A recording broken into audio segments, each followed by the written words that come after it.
मैं आज कक्षा 7 की हिंदी पुष्प की अभिलाषा पाठ को पढ़ाने जा रही हूँ। ये आपकी कविता है जो भगवत माखनलाल चतुर्वेदी द्वारा रचित है।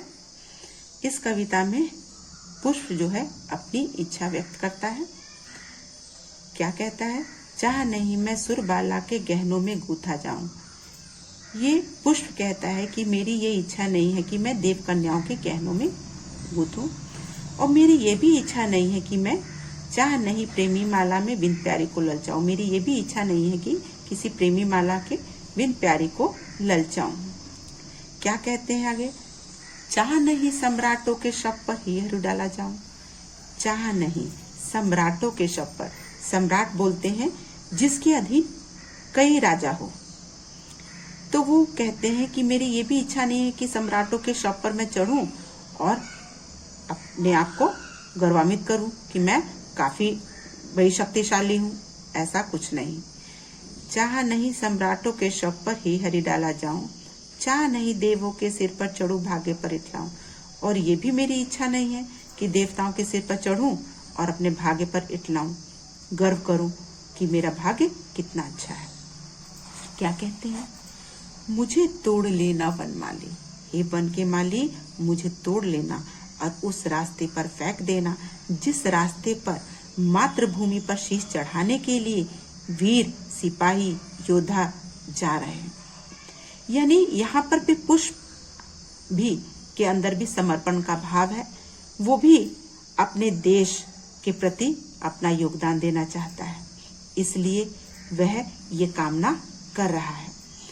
यहाँ पर माखनलाल चतुर्वेदी जी ने पुष्प के अपनी इच्छा व्यक्त करने के लिए इन्होंने कही है कि ये पुष्प की इच्छा है। आगे इसी में आप लोगों के शब्दार्थ दिए हुए हैं, आप ध्यान से देखेंगे।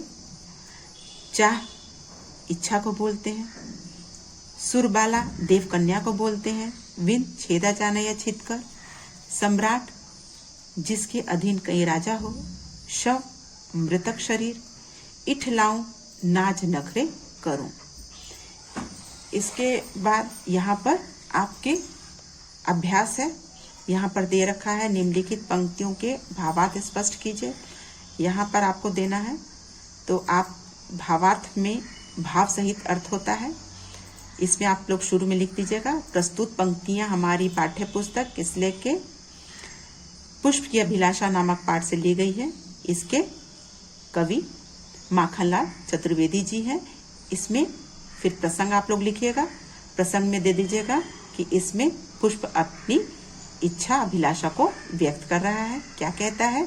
वही जो मैंने आपको पढ़ाया है, चाह नहीं सम्राटों के शव पर ही हरि डाला जाऊं, फिर उसका आप अर्थ स्पष्ट कर देंगे। इसके बाद फिर यहाँ पर देखिए भाग्य पर इठलाऊं, है ना।